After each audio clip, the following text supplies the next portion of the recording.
예, 이번 주는 고난주간입니다. 그리고 오늘은 종려주일이죠. 여러분 종려주일이 뭔지 아시나요? 이 종려나무가 뭔지 혹시 다들 아시나요? 종려나무는 우리가 잘 아는 야자수나무입니다. 그래서 여러분 제주도 가면 이제 야자수나무 있잖아요. 그렇죠? 야자수나무 잎이 어떻게 생겼는지 혹시 아시나요? 그런 걸 물어보지 말라는 듯한 표정으로, 그죠? 엄청 크게 이렇게 돼 있고 잎이 있으면 이제 흔들 수 있는 그러니까 파초선 같은 거 있잖아요. 굉장히 큰 잎입니다. 예수님이 십자가에 돌아가시기 4일 전이죠. 5일 전, 4일 전에 예수님 예루살렘으로 들어가셨습니다. 그 유명한 나귀를 타고 예루살렘에 입성하십니다. 그래서 그날을 종려주일이라고 부릅니다. 왜 종려주일이라고 부르냐면요. 사람들이 그 종려나무 잎사귀를 들고 그 잎사귀를 흔들면서 예수님을 맞이했기 때문입니다. 굉장히 센세이셔널한 장면이었습니다. 여러분 종려나무는 어떤 거냐면요. 그 전쟁에서 승전하고 온 개선 장군을 향해서 흔들어 주는 거였습니다. 여러분 그 전쟁 보통 그냥 전쟁에서 웬만한 전쟁에서 승리하고 오는 사람에게 흔들어 주는 게 아니라 나라의 존망이 걸린 전쟁에서 승리했을 때 이 종려나무를 흔들어 주는 거예요.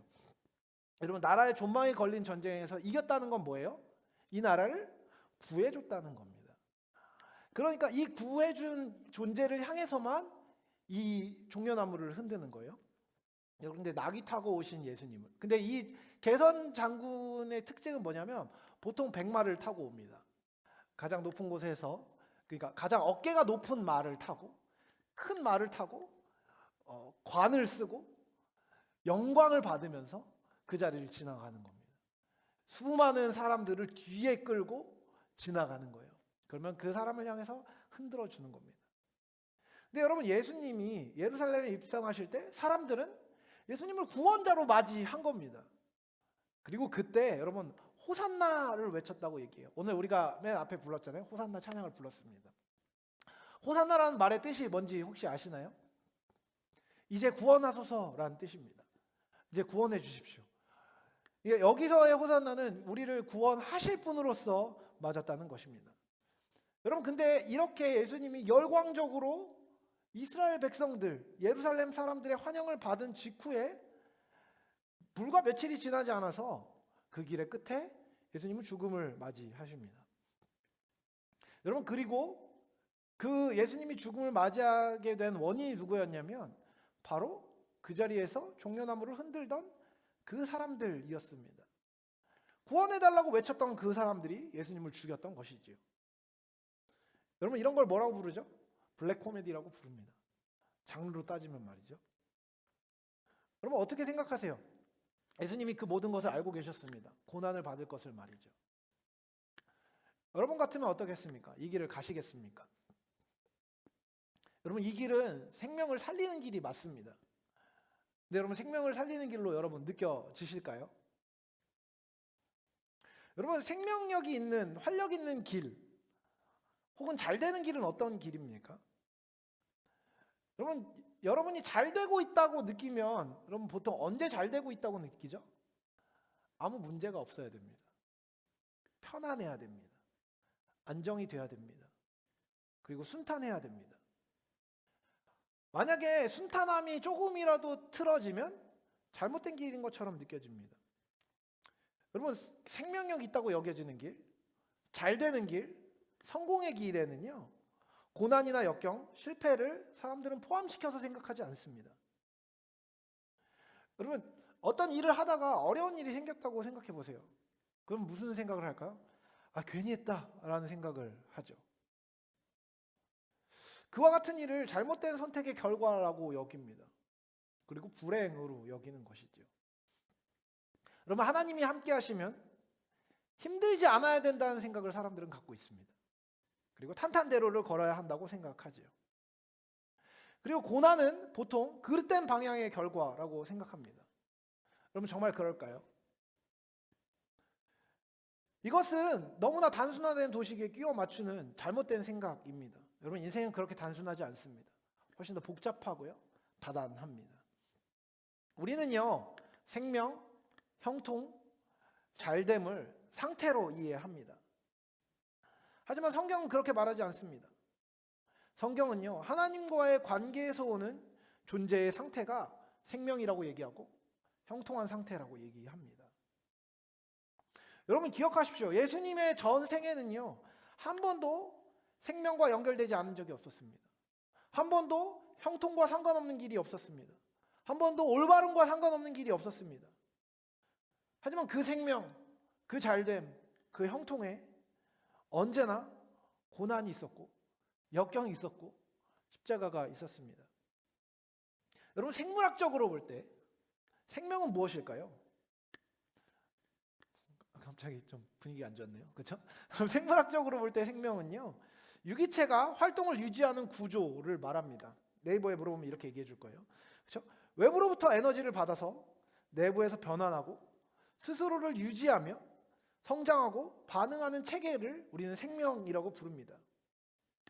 여러분 생물학적으로만 생각해도요, 생명이 있냐 없냐는요, 상황이 좋으냐 나쁘냐로 결정되지 않습니다. 여러분 민들레꽃이 만약에 핀다고 한번 생각해 볼까요? 민들레꽃 본지 좀 오래된 것 같은데 민들레꽃이 있는데, 여러분 민들레꽃이 밟히면 어떻게 되죠? 밟으면 어떻게 되죠? 밟힙니다. 그리고 꾹 눌려 있어요. 그러면 죽나요? 안 해봐서 모르겠어요. 이 동네 민들레가 없나요? 민들레꽃이 밟히면 어떻게 되죠? 의외로 한 번 밟힌다고 죽는 민들레꽃은 거의 보지 못했습니다. 민들레꽃은 다시 일어나고 생명의 구조를 찾아 나갑니다. 밟힌 구조는 어떻죠? 기분 나쁘죠. 마음에 안 들겠죠. 힘든 구조겠죠. 근데요, 죽지 않습니다. 살아 있습니다. 생명은요, 상황이 좋으냐 나쁘냐로 결정되지 않습니다. 밟혔든 몸이 피곤하든 환경이 힘들든 생명이 있으면요, 그 안에 작동이 계속 일어납니다. 민들레꽃은 계속해서 광합성을 할 겁니다. 그리고 미친 듯이 뿌리를 아래로 내려서요, 뽑으려고 치면 위에보다 더 깊은 뿌리가 아래로 내려가기도 합니다. 여러분 성경이 말하는 생명, 형통도요, 지금 당장 일이 잘 풀리느냐, 문제가 있냐 없냐로 판단되지 않습니다. 하나님으로부터 온 생명이 우리 안에 있다면 상황과 상관없이 우리는 여전히 살아있는 것입니다. 그리스도인의 생명은요, 하나님과 연결되어 있는 상태 그 자체입니다. 하나님이 함께 하심으로 말미암아 방향에 대한 확신이 있고, 방향이 보이지 않는 것처럼 느껴지는 상황에도 그분이 함께 있다면 편안한 것이죠. 그리고 눈치 없이 기쁨을 이야기할 수 있는 상태가 저는 생명이 있는 상태라고 생각합니다. 이번 주에 저희 가정에 좀 큰 일들이 많이 있었습니다. 어려운 일들이 조금 있었어요. 저희 넷째 아이가 폐렴에 걸려가지고 병원에 입원을 했습니다. 오늘 오전에 퇴원을 했어요. 감사하게. 근데 여러분 이제 입원을 해서 그 몸 상태가 안 좋으면 엄마 아빠가 기분이 너무 좋을까요? 아니요, 엄마 아빠는 몸도 안 좋고 여러 가지로 힘이 듭니다. 그리고 이제 제가 이제 병원에 가서 이제 아이와 함께, 아이가 어리니까 아이를 데리고 이제 간병을 해야 되니까 저녁에는 이제 들어가서 잠을 자는 거죠. 잠자리도 불편하고 애도 막 2시간에 한 번씩 깨고 이러니까 막 죽겠더라고요. 쪽쪽이 물려가면서 재우고 기저귀 갈아주면서 열심히 애를 봤습니다. 그리고 금요일쯤에는 제가 상황이 좀 여의치 않아서 집안 어르신이 아이를 병원에서 봐주시고 제가 이제 집에 들어가게 된 거예요. 집에 들어가니까 애들이 막 막내가 보고 싶다고 막 난리가 난 거죠. 유성이 보고 싶어 막 이러다가 갑자기 근데 아빠랑 같이 자네, 너무 좋다 막 이러는 거예요. 약간 이상한 느낌이 들었습니다. 눈치가 없는 건지 기분이 좋은 건지 뭐가 뭔지를 모르겠는 거죠. 그러니까 애들은 엄마 아빠가 무슨 상태인지는 별로 상관이 없어요. 그렇죠? 아빠 같이 있으면 좋은 겁니다. 그렇죠? 유성이 너무 보고 싶다. 근데 아빠 있으니까 너무 좋다. 뭐 약간 이런 느낌이죠. 여러분, 그러니까 자녀가 느끼는 안정감이 뭔지에 대해서 제가 그 순간에 다시 한 번 더 생각했던 것 같습니다. 그리고 여러분 그때 엄마 아빠가 아무리 우울하고 힘들고 몸이 피곤해도 애들은 막 난리가 납니다. 너무 신난대요. 음악을 틀어놓고 2명이 막 댄스 배틀을 하는 거예요.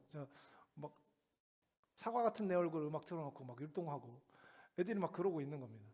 저희도 힘들어 죽겠는데 그 상황 안에 놀랍게도 기쁨이 흘러나오는 것을 보게 된 거죠. 여러분, 환경이 좋아진 건 아니었습니다. 상태가 달라진 것도 아니었어요.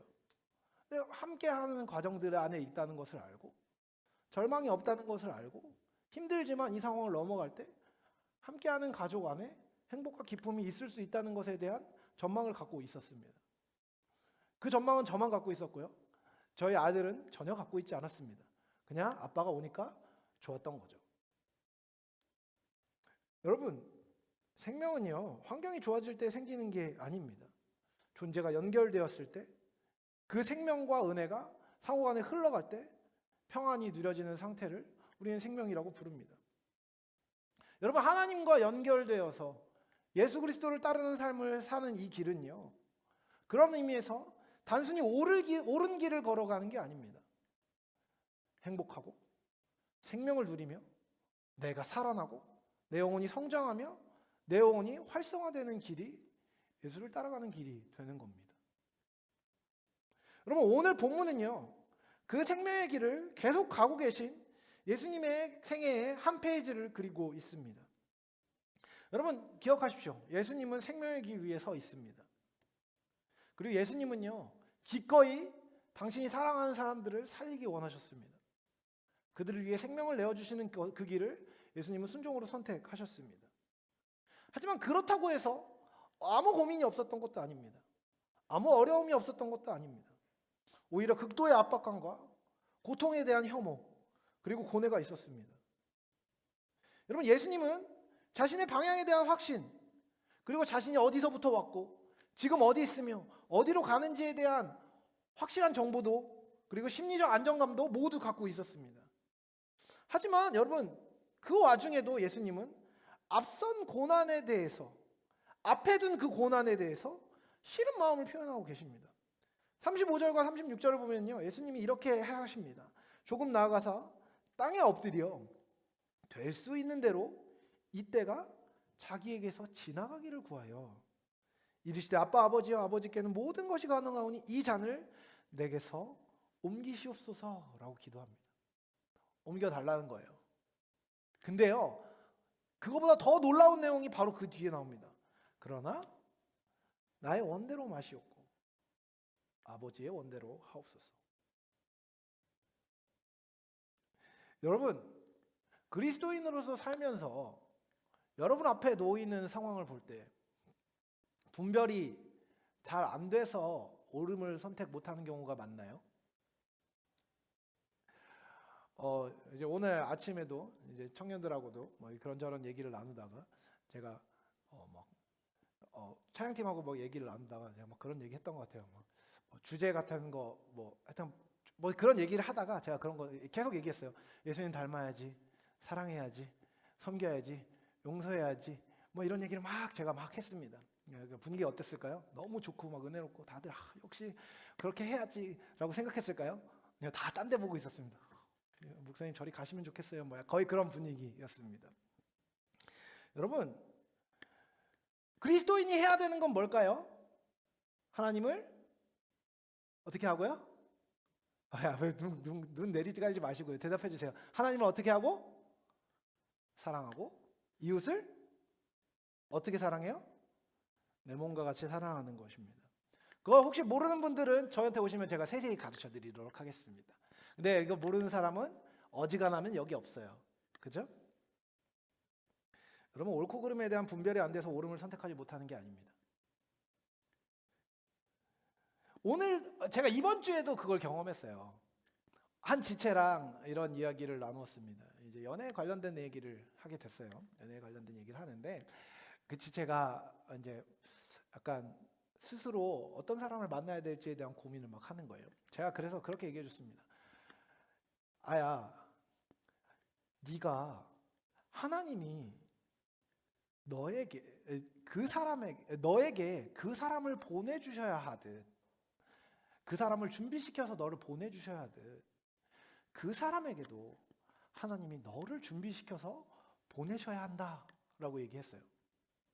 그러니까 우리는 바라는 거죠. 뭔가 이상적이고 아름답고 나를 위해 잘 예비된 존경할 만한 그 사람, 만나서 결혼하고 그 사람이 날 좀 받아주고 날 이해해주고 나와 함께해주고 날 인도해주기를 바랍니다. 그렇죠? 너무 아름다운 그림 아닌가요? 자매들이 항상 바라는 형제 이상형, 뭐 다른 외모적인 거 모르겠는데 뭐 꼭 그 얘기하죠. 내가 존경할 수 있는 사람. 그죠? 그죠? 아니에요? 보통 그러는데. 그죠? 근데 여러분 이것도 생각해야 되는 거예요. 그 사람 입장도 생각을 해줘야 되는 겁니다. 그죠? 뭐 알겠는데 당신을 하나님이 그 사람에게 주셔야 되는 거죠. 그러니까 하나님이 여러분도 바꿔야 되는 겁니다.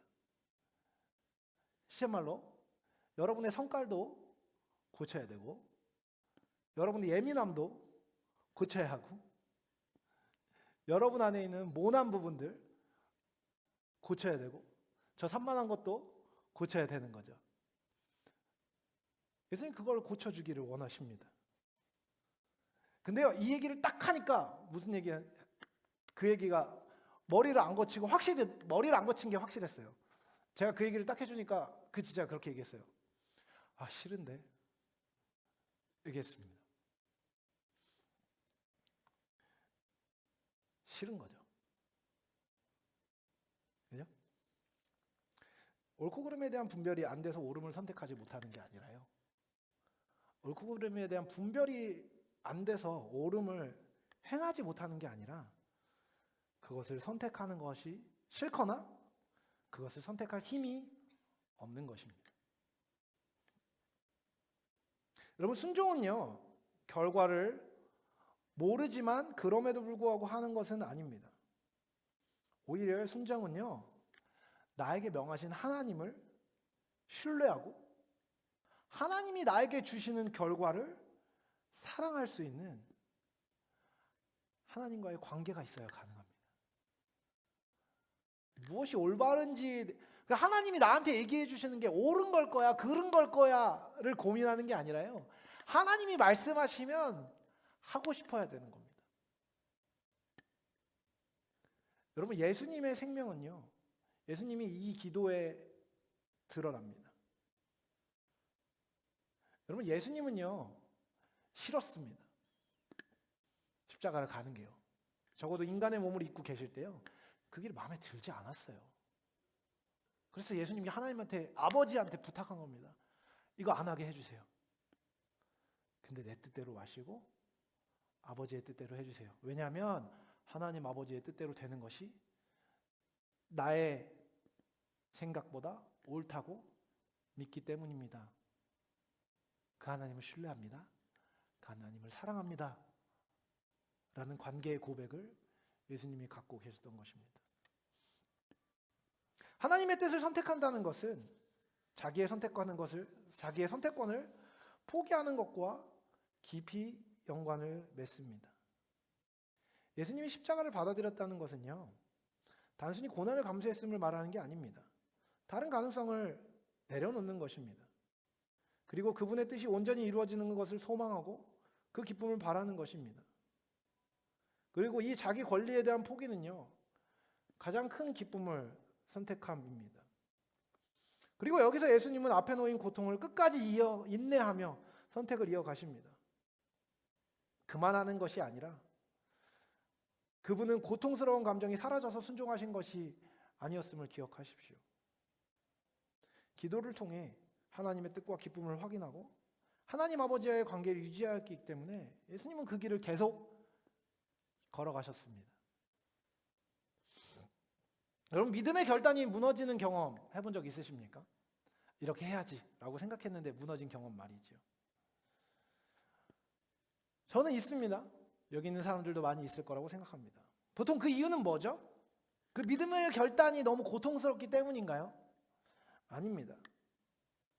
오히려 그분과의 관계가 끊어져서 상황 안에서 참됨을 계속 유지할 이유가 사라지기 때문입니다.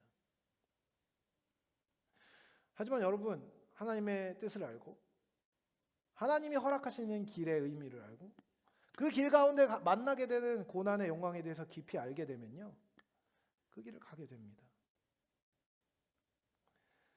하나님을 알고 하나님과 건강한 관계를 유지하면요, 믿음의 결단을 만나게 되는 십자가에도 불구하고 계속 이어가는 것이죠.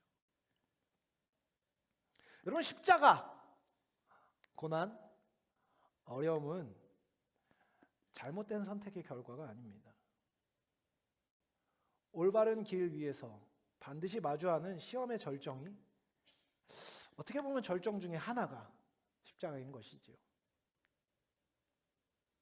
여러분, 예수님이 가신 길 위에 놓인 십자가는요, 그 자체로 생명의 통로였습니다. 왜죠? 거기서 치른 대가로 사람들을 예수님이 살리셨기 때문이죠. 십자가는 인류의 죄를 사하기 위한 문제 해결의 키였습니다. 이 죄사함은요, 하나님과의 관계를 회복하고 새로운 생명이 시작되도록 하는 시발점이었습니다. 생명이 우리에게 들어오는 문, 생명과 연결되는 통로, 그것이 십자가인 것이지요.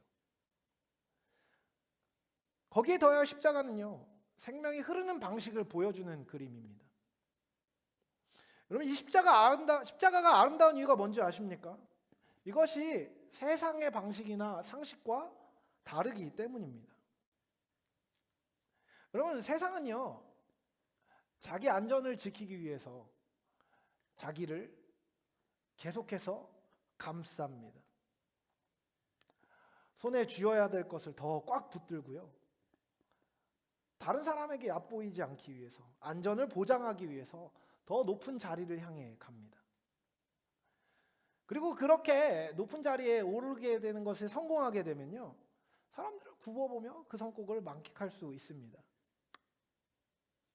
그리고 이와 같은 방식은 필연적으로 승자와 패자를 나누고 승자를 우쭐하게 하고 패자를 비참하게 만듭니다. 근데 여러분, 그리스도가 십자가에서 보이신 생명은요, 그것의 정반대였습니다. 예수는 자신의 생명을 놓음으로써 인류의 생명을 붙잡았습니다. 그리고 그분은 죽으심으로 다른 사람을 살리셨습니다. 놀라운 것은 자기 또한 하나님으로 말미암아 살아나셨죠. 자기를 내어주며 생명을 드러낸 것이었습니다. 여러분, 이 생명을 경험하는 것은요, 그리스도를 따르는 사람만 가능합니다. 실제 생활에서 이것은요, 순종할 때 경험되는 것이죠. 관계 안에서 여러분, 예수 그리스도를 바라보면서 용서하라고 얘기합니다.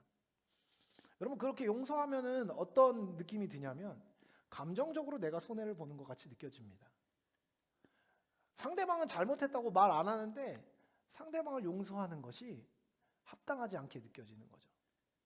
손해보는 것 같이 느껴집니다. 근데 그리스도로 말미암아 용서를 경험하면요, 실제로 용서를 하면 그 사람의 삶은 자유로워집니다. 이걸 꽉 붙들려고 어떤 것이든지 한번 좀 잡아보겠다고 여러분 열심히 애써 보셨습니까? 여러분, 단순한 포기가 아니라 하나님과 사람 앞에서 이것이 욕심이고 참됨을 추구하는 것이 아니라 내 맘대로 하기 위한 것들을 인지한 뒤에 하나님 앞에, 예수 그리스도의 십자가 앞에 그것을 내려놓으면 어떤 경험을 할 수 있는지 아십니까? 불안이 아니라 평안이 옵니다. 내 뜻이 아니라 그리스도의 법에 순종할 때 확신을 갖게 됩니다. 그리고 이때 나타나는 것은 설명하기 어려운 기쁨입니다. 이것은요, 영혼의 기능이 올바로 발휘된 것에서 기인한 사람이 살아있음의 감각인 것이죠. 제가 어저께 이제 DTC를 하면서 저희 이제 제자훈련을 토요일 날 오전에 하고 있습니다. 7명의 지체와 하고 있는데, 어제 제가 아무도 시키지 않았는데 그런 이야기들을 했던 것 같아요. 제가 사역을 제가 목회자가 되겠다고 서원한 게 몇 살 때였는지 혹시 아시나요? 6살 때였습니다. 지금 유신이 나이대예요. 그때 그 당시 담임 목사님이 집에 오셔서 음식을 흐드러지게 차려주니까 목사 해야겠어요. 목사 하고 싶어요. 이랬더니 다들 하하 웃으면서 박수를 쳐주셨고, 저희 어머니는 가슴이 철렁 내려앉으셨습니다. 그래서 기도 오래 하셨어요. 그리고 나서 그 6살 때부터 제 꿈이 바뀌지 않았습니다. 중학교, 고등학교를 지나고 고등학교에서 대학교를 진학하면서 저는 좋은 대학교에 들어갔습니다. 소위 말하는 성공을 했지요. 그리고 대학교 4년 내내 열심히 돈 벌고 과외하면서 스펙을 쌓고 삶의 스펙들을 쌓아 나갔습니다. 그리고 저는 4학년이 끝나자마자 바로 신학대학원에 진학했습니다. 제가 신학대학원에 진학한다는 얘기를 저는 고등학교 2학년 때부터 했었습니다. 고등학교 2학년 때부터 난 대학에 졸업하면 신대원에 갈 거야 라고 얘기했습니다. 저는 그 얘기를 바꾼 적이 한 번도 없습니다. 고2, 고3 입시에 성공했다고 얘기하는 그 당시 1, 2, 3, 4학년 모두 말이죠. 근데 제가 4학년이 지나고 나서 제가 신대원에 들어갈 때 모든 사람들이 저한테 물어봤습니다. 왜? 라고 말이죠. 넌 왜 신대원에 들어가니? 넌 왜 목회자가 되려고 하니? 라고 말이죠. 그 사람들이 보기에는 제가 꽤나 대단한 선택을 한 것처럼 여겨졌나 봅니다. 꽤나 좋은 미래, 전망 있는 미래, 좋은 직업, 좋은 것들을 포기하고 가는 걸로 여겼던 것 같습니다. 그래서 저를 꽤 대단하게 봐주었던 것 같아요. 여러분, 저는 한 번도 무언가를 포기하지 않았습니다. 무언가를 내려놓지 않았습니다. 더 좋은 미래를 위해서 제가 갖고 있는 좋은 스펙을 내려놓은 적이 없습니다. 저는 그리스도를 따르는 삶의 가치에 대해서 하나님이 알려주셨을 때 그게 가장 좋다고 여겨졌습니다. 그리스도를 따르는 삶, 하나님을 알아가는 삶, 하나님을 알리는 삶이 저의 삶의 가장 멋진 삶임을 알게 되었습니다. 그리스도와 함께하는 것, 여러분, 저는 다른 방식을 폄하하는 게 아닙니다. 목회자의 길만 제일 좋은 길이라는 생각을 전혀 하고 있지 않습니다. 하지만 하나님이 저에게 주신 사명이 있었습니다. 그래서 제가 그 길을 기쁨으로 가겠다고 주님께 약속했습니다. 어떤 대가를 치르더라도 주님, 그 길을 제가 가고 싶습니다 라고 말했습니다. 예수님이, 하나님이 제 안에 주신 마음은 그 길을 네가 기쁘게 갈 수 있기를 원한다였지, 용재야 제발 가줘라, 다른 애들이 안 가니까 너라도 좀 가주면 좋겠다, 네가 나를 위해 헌신해 주면 좋겠다, 이런 부르심이 아니었습니다. 저에게 가장 큰 기쁨이 되는 부르심, 예수 그리스도를 아는 부르심, 예수 그리스도를 따르는 삶의 아름다움을 전하는 부르심, 그 부르심에 저는 기쁨으로 헌신했습니다. 손해 갔지만 자유가 온다는 말에 대해서 저는 알고 있습니다. 제 삶을 내려놓을 때 평안이 온다는 말에 대해서 저는 알고 있습니다. 왜냐면요, 내려놓지 않아도 주님이 붙잡게 하시는 은혜가 내가 내려놔야 되는 다른 모든 것보다 크다는 것을 제가 알았기 때문입니다. 여러분, 순종하십시오 라고 저는 얘기할 수 있습니다. 왜냐하면 순종하는 게 순종하지 않는 것보다 즐겁기 때문입니다. 신나기 때문입니다. 행복하기 때문입니다. 결국엔 복되다는 것을 알고 있기 때문입니다. 영혼의 기능이 하나님과 온전한 관계를 맺고 주님의 뜻에 순종할 때 다른 어떤 것보다 편안하다는 것을 제가 믿기에, 저는 경험하였기에 그 기쁨을 여러분이 함께 하기를 원합니다. 그 십자가를 예수님이 저에게 알려주셨고 그 십자가에 동참하는 삶의 기쁨을 알려주셨기에 그 십자가를 기쁨으로 걸어가는 것입니다. 여러분, 십자가는 생명을 주는 사건일 뿐만 아니라 생명이 흐르는 방식 그 자체입니다. 여러분, 그렇다면 우리는 어떻게 그 삶을 살고 그 길을 걸어갈 수 있을까요? 간단합니다. 예수님과 하나 되어 사는 것입니다. 예수님은 이 생명의 길에 참여할 수 있도록 우리가 연합된 삶을 살기 원하셨습니다. 그래서 요한복음 17장에서 예수님은 우리를 위해 이렇게 기도하셨습니다. 아버지여, 아버지께서 내 안에, 내가 아버지 안에 있는 것 같이 그들도 다 하나가 되어 우리 안에 있게 해서 세상으로 아버지께서 나를 보내신 것을 믿게 하옵소서. 내가 주신 영광을 내가 그들에게 주었사오니 이는 우리가 하나 된 것 같이 그들도 하나가 되게 하려 함이니이다. 하나님과 예수님은 서로 떨어져 있는 관계가 아니라 서로 안에 거하며 하나로 살아가십니다. 그리고 우리는 그 관계 안으로 초대받은 사람들입니다. 여러분, 그리스도와 연합한다는 것은 무엇을 의미합니까? 그분과 하나가 된다는 것은 무엇을 의미합니까? 여러분, 예수님과 하나가 된다는 것은요, 단순히 친밀감이나 감정적 유대가 아닙니다. 그것은 그분과 존재적으로 연결되고 그분과의 관계에 참여함으로 살아간다는 것입니다. 여러분, 전 예수님을 살아가는 삶이 기쁩니다. 언제나 즐겁습니다. 근데요, 제가 언제나 예수님과 친밀한 교제 안에 있지는 않습니다. 기도 못할 때도 있고요. 말씀을 읽으려고 해도 말씀이 눈에 들어오지 않을 때도 있습니다. 여러 가지 힘들고 어려운 상황들이 예수님과의 친밀한 교제를 막는 것 같은 느낌을 받을 때도 많이 있습니다. 감정에 연결되지 않는 것 같은 느낌이 들 때는 너무나 많습니다. 하지만 여러분, 제가 예수님과의 관계가 끊어지지 않는다고 믿는 것은 예수님이 저에게 행하신 일들을 제가 알고 있기 때문입니다. 아버지와 아들, 하나님과 그리스도의 관계는 어떤 것입니까? 믿는 것입니다. 근데요, 그냥 믿는 게 아니라요, 완전히 믿는 것입니다. 그분을 사랑하는 것입니다. 근데요, 내 사랑을 그분과 끊지 않기 위해서 노력하는 것이 아니라 그분이 나를 향한 사랑이 끊어지지 않는다는 것을 계속해서 경험하는 것입니다. 그리고 그렇게 그리스도와 하나 된 삶은 방향, 뜻, 목적에 있어서 그분과 하나됨의 기쁨을 계속해서 누리게 해줍니다. 예수님은 하나님과 이 관계를 맺으시고 그 관계로 우리와 관계하기를 원하신 것입니다. 신뢰할 만한 하나님을 예수님은 완전히 신뢰하셨습니다. 그분이 부어주시는 끊어지지 않는 사랑을 계속해서 붙잡으셨습니다.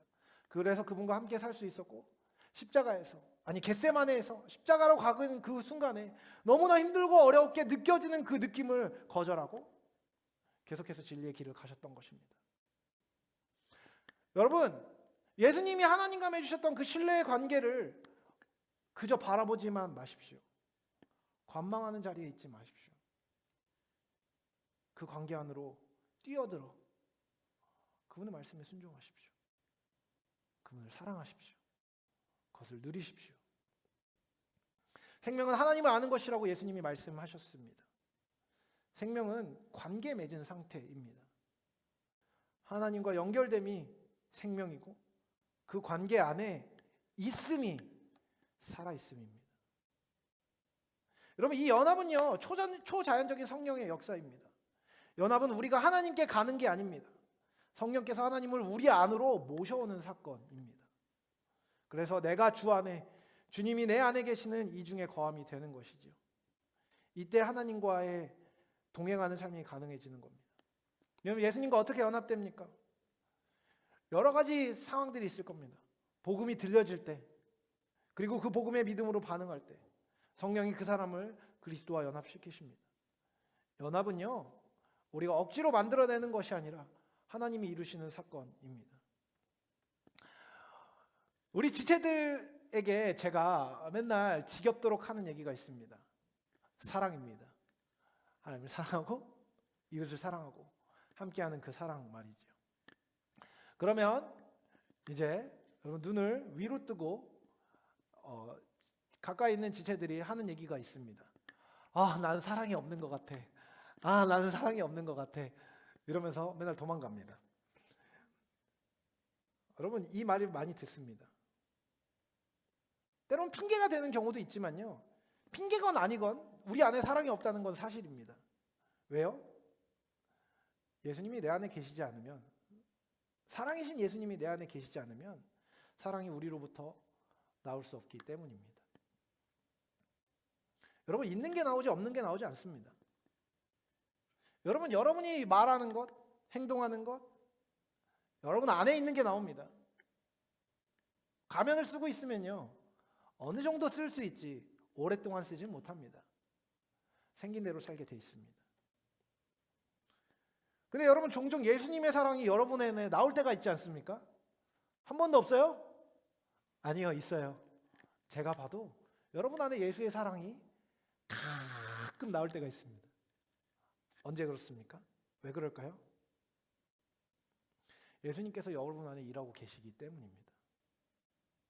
성령을 통해서 내 안에 계시는 그리스도의 생명이 내 삶에 나의 자아를, 나의 욕심을, 나의 고집을, 나의 죄를, 나의 허물을 깨고 나오는 것이죠. 나의 게으름을, 나의 패역함을, 나의 이기적임을 깨고 나오는 예수님의 사랑이 나올 때, 비집고 나올 때 그 능력이 드러나는 것입니다. 내 안에 생명이 흐른다는 것은요, 여러분의 힘이, 여러분의 의지가 발현되어 선한 영향력을 만들어내는 게 아님을 기억하십시오.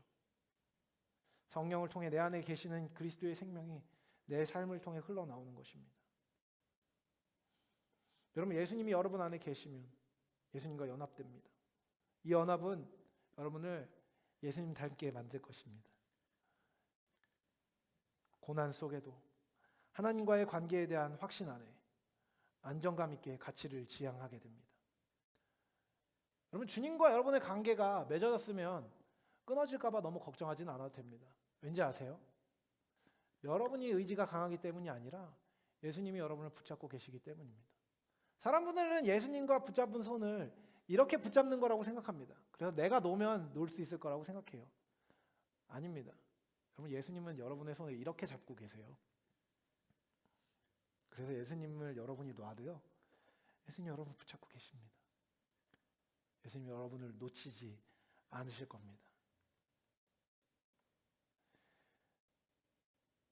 예수님이 이것을 여러분의 손목을 계속해서 붙잡기 위해서 십자가에 달려 돌아가셨고, 여러분을 계속해서 도와주기 위하여서 예수님은 그 고난의 길을 가셨습니다. 여러분, 그렇게 예수님과 계속 같이 있으면 예수님 닮게 될 겁니다. 고난 속에서도 끊어지지 않는 관계로 예수님 붙들 수 있을 것이고, 견디려고 애쓰지 않아도 버틸 수 있게 될 것이고, 여러분이 애쓰지 않아도 여러분 안에 있는 진리가 여러분을 지배하여 여러분을 움직이게 될 것입니다. 예수님 안에 있으면 용서하고 싶지 않아서 도망가고 싶어도 결국 용서하게 될 것이고, 순종하고 싶지 않아서 도망가도 순종하게 될 겁니다. 제가 말씀을 전할 때 우리 지체들 중에서 최선을 다해서 저항하며 듣는 지체들이 있습니다. 저한테 그렇게 얘기해요. 정말 진짜 안 들어야지 하면서 듣는 경우가 있다고 말이죠. 근데 제가 알고 있습니다. 듣겠다는 얘기라는 걸 말이죠. 근데 지금 싫다는 얘기죠. 여러분, 십자가는 이 연합의 관계를 만드시는 하나님의 비밀입니다. 그리스도는 하나님과 우리가 연합할 수 있도록 이 다리를 놓으시고자, 여러분이 그 길을 가지 않을 수 없게 만드시고자 십자가에 죽으신 겁니다. 우리도 하나님과의 관계 안에 있기 때문에 여러 개의 십자가를 지나갈 수밖에 없을 겁니다. 그것을 지나갈 때마다 예수님이 그 길을 지나가게 하실 것입니다. 말씀을 마무리하겠습니다. 십자가의 길은 고난과 지불해야 할 대가가 있는 길입니다. 그리고 열매에 이르기까지 견딤이 필요합니다. 하지만 이 길은 생명이 흐르고 하나님이 함께 하시고 여러분이 살아나는 길입니다. 이런 의미에서 주를 위해 받는 고난은 생명의 반대가 아니라 생명이 드러나는 자리인 것이죠. 여러분은 예수를 따르는 삶으로 초청받은 사람들입니다. 우리 청년부 이름이 뭡니까?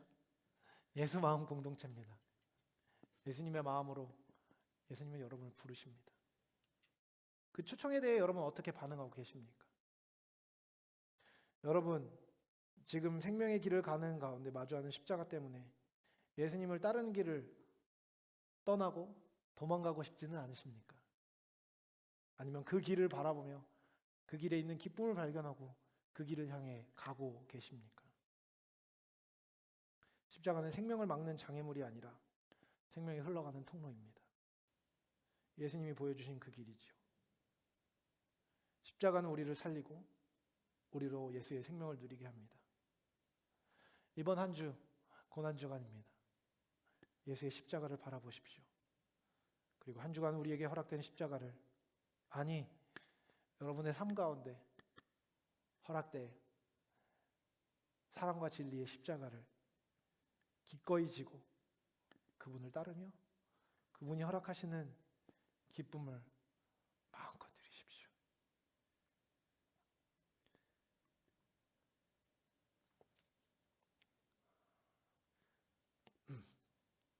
그 생명을 기쁨으로 누리고 그 누리는 기쁨을 함께 나누는 저와 여러분이 되시길 사랑하는 주님의 이름으로 축복합니다.